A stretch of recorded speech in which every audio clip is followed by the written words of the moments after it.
दिल्ली में प्रधानमंत्री की मुख्यमंत्री और मुख्य न्यायाधीशों के साथ एक संयुक्त सम्मेलन हो रहा है। प्रधानमंत्री बोल रहे हैं, सुनते हैं। मुझे विश्वास है कि संविधान की इन दो धाराओं का ये संगम, ये संतुलन देश में प्रभावी और समयबद्ध न्याय व्यवस्था का रोडमैप तैयार करेगा। मैं आप सभी को इस आयोजन के लिए हृदय से शुभकामनाएं देता हूं।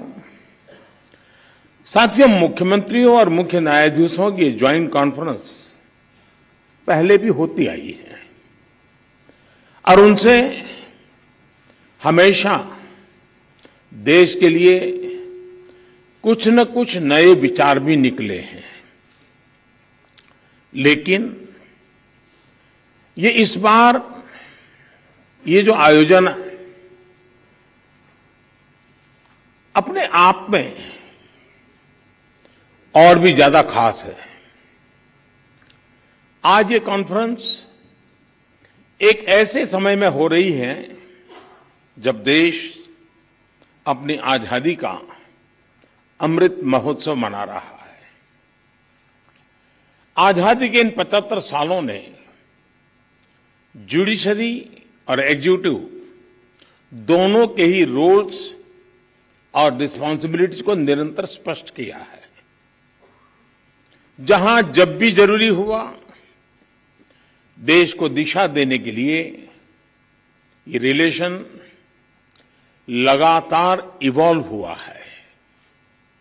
आज आजादी के अमृत महोत्सव में जब देश नए अमृत संकल्प ले रहा है, नए सपने देख रहा है, तो हमें भी भविष्य की तरफ देखना होगा। 2047 में जब देश अपनी आजादी के 100 साल पूरे करेगा, तब हम देश में कैसी न्याय व्यवस्था देखना चाहेंगे। हम किस तरह अपने जुडिशियल सिस्टम को इतना समर्थ बनाएं कि वो 2047 के भारत की आकांक्षाओं को पूरा कर सके, उन पर खरा उतर सके। ये प्रश्न आज हमारी प्राथमिकता होना चाहिए। अमृत काल में हमारा विजन एक ऐसी न्याय व्यवस्था का होना चाहिए जिसमें न्याय सुलभ हो, न्याय त्वरित हो और न्याय सबके लिए हो। साथियों, देश में न्याय की देरी को कम करने के लिए सरकार अपने स्तर से हर संभव प्रयास कर रही है। हम जुडिशियल स्ट्रेंथ को बढ़ाने के लिए प्रयास कर रहे हैं। जुडिशियल इंफ्रास्ट्रक्चर को बेहतर करने की कोशिश चल रही है। केस मैनेजमेंट के लिए आईसीटी के इस्तेमाल की शुरुआत भी की गई है। सबऑर्डिनेट कोर्ट्स और डिस्ट्रिक्ट कोर्ट से लेकर हाई कोर्ट तक वैकेंसीज को भरने के लिए भी प्रयास हो रहे हैं। साथ ही जुडिशियल इंफ्रास्ट्रक्चर को मजबूत करने के लिए भी देश में व्यापक काम हो रहा है। इसमें राज्यों की भी बहुत बड़ी भूमिका है। साथियों, आज पूरी दुनिया में नागरिकों के अधिकार के लिए, उनके सशक्तिकरण के लिए टेक्नोलॉजी एक इंपॉर्टेंट टूल बन चुकी है।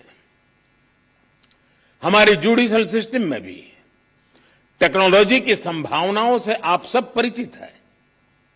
हमारे ऑनरेबल जजेस समय समय पर इस विमर्श को आगे भी बढ़ाते रहे हैं। भारत सरकार भी जुडिशियल सिस्टम में टेक्नोलॉजी की संभावनाओं को डिजिटल इंडिया मिशन का एक जरूरी हिस्सा मानती है। उदाहरण के तौर पर ई कोर्ट्स प्रोजेक्ट को आज मिशन मोड में इंप्लीमेंट किया जा रहा है। सुप्रीम कोर्ट ई कमेटी के मार्गदर्शन में जुडिशियल सिस्टम में टेक्नोलॉजी इंटीग्रेशन और डिजिटाइजेशन का काम तेजी से आगे बढ़ रहा है।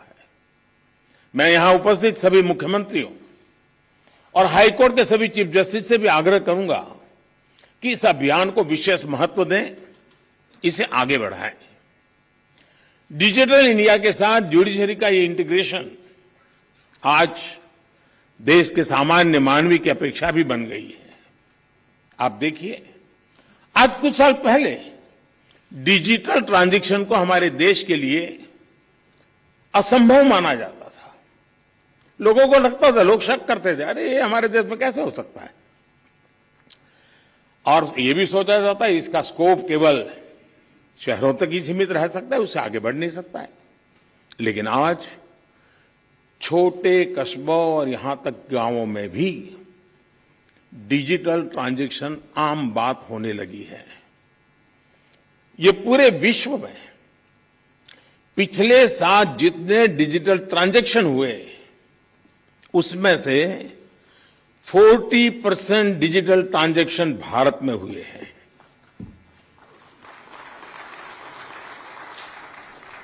सरकार से जुड़ी वो सेवाएं जिनके लिए पहले नागरिकों को महीनों ऑफिस के चक्कर काटने पड़ते थे, वो अब मोबाइल पर अवेलेबल हो रही है। ऐसे में स्वाभाविक है जिस नागरिक को सेवाएं और सुविधाएं ऑनलाइन उपलब्ध हो रही हैं, वो न्याय के अधिकार को लेकर भी वैसे ही अपेक्षाएं करेगा। साथियों, आज जब हम टेक्नोलॉजी और फ्यूचरिस्टिक अप्रोच की बात कर रहे हैं तो इसका एक important aspect tech friendly human resources भी है। टेक्नोलॉजी आज युवाओं के जीवन का स्वाभाविक हिस्सा है। यह हमें सुनिश्चित करना है कि युवाओं की एक्सपर्टाइज, उनकी प्रोफेशनल स्ट्रेंथ कैसे बने। आजकल कई देशों में लॉ यूनिवर्सिटीज में blockchains, electronic discovery, cyber security, robotics, artificial intelligence और बायो एथिक्स जैसे विषय पढ़ाए जा रहे हैं। हमारे देश में भी legal education in international standard के मुताबिक हो, यह हम सबकी जिम्मेदारी है। इसके लिए हमें मिलकर प्रयास करने होंगे। साथियों, हमारे शास्त्रों में कहा गया है, न्यायमूलम सुराज्यम स्यात्, अर्थात किसी भी देश में सुराज का आधार न्याय होता है। इसलिए न्याय जनता से जुड़ा होना चाहिए, जनता की भाषा में होना चाहिए। जब तक न्याय के आधार को सामान्य मानवी नहीं समझता, उसके लिए न्याय और राजकीय आदेश में बहुत फर्क नहीं होता है। मैं इन दिनों सरकार में एक विषय पे थोड़ा दिमाग खपा रहा हूं। दुनिया के कई देश ऐसे हैं कि जहां कानून बनाते हैं तो एक तो लीगल टर्मिनोलॉजी में कानून होता है, लेकिन उसके साथ एक और कानून का रूप भी रखा जाता है जो लोक भाषा में होता है, सामान्य मानवी की भाषा में होता है, और दोनों मान्य होते हैं। और उसके कारण सामान्य मानवी को कानूनी चीजों को समझने में न्याय के दरवाजे खटखटाने की जरूरत नहीं पड़ती है। हम कोशिश कर रहे हैं कि आने वाले दिनों में हमारे देश में भी कानून एक पूरी तरह लीगल टर्मिनोलॉजी हो, लेकिन साथ साथ वही बात सामान्य व्यक्ति की समझ में आए उस भाषा में, और वो भी दोनों एक साथ असेंबली में या पार्लियामेंट में पारित हो, ताकि आगे चल करके सामान्य मानवी उसके आधार पर अपनी बात रख सकता है। दुनिया के कई देशों में ये परंपरा है। अभी मैंने एक टोली बनाई है, वो उसका अध्ययन कर रही है। साथियों, हमारे देश में आज भी हाई कोर्ट्स और सुप्रीम कोर्ट की सारी कार्यवाही इंग्लिश में होती है। और मुझे अच्छा लगा सीजेआई ने स्वयं ने इस विषय को स्पर्श किया, तो कल अखबारों को पॉजिटिव खबर का अवसर तो मिलेगा अगर उठा ले तो।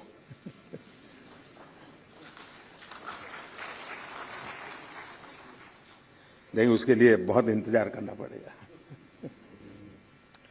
साथियों, एक बड़ी आबादी को न्यायिक प्रक्रिया से लेकर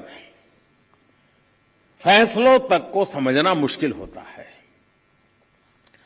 हमें इस व्यवस्था को सरल और आम जनता के लिए ग्राह्य बनाने की जरूरत है।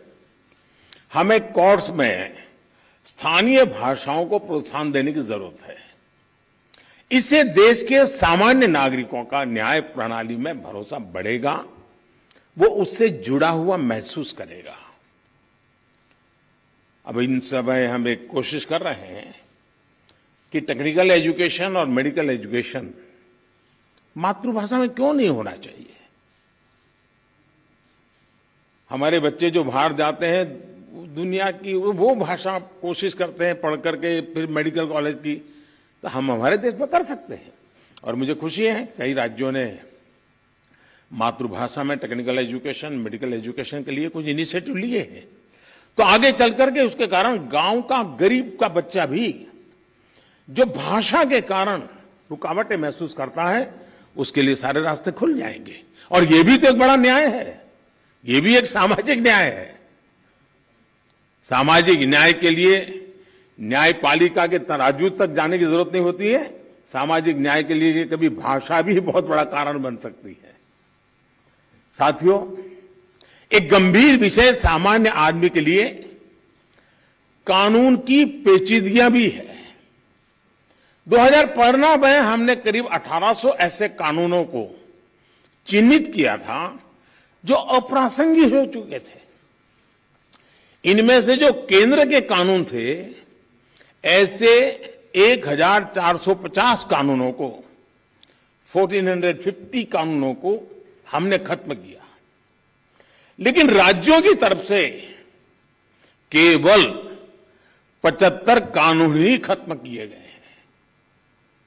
मैं आज सब आदरणीय मुख्यमंत्रीगण यहां बैठे हैं, मैं आपसे बहुत आग्रह करता हूं कि अपने राज्य के नागरिकों के अधिकारों के लिए, उनकी ईज ऑफ लिविंग के लिए आपके यहां भी ये कानूनों का इतना बड़ा जाल बना हुआ है, काल बाह्य कानूनों में लोग फंसे पड़े हैं। उन कानूनों को निरस्त करने की दिशा में आप कदम उठाइए, लोग बहुत आशीर्वाद देंगे जी। साथियों, न्यायिक सुधार केवल एक नीतिगत विषय या पॉलिसी मैटर ही नहीं है। देश में लंबित करोड़ों केसेस के लिए पॉलिसी से लेकर टेक्नोलॉजी तक हर संभव प्रयास देश में हो रहे हैं और हमने बार बार इसकी चर्चा भी की है। इस कॉन्फ्रेंस में भी आप सब एक्सपर्ट्स इस विषय पर विस्तार से बात करेंगे ही, ये मुझे पर विश्वास है।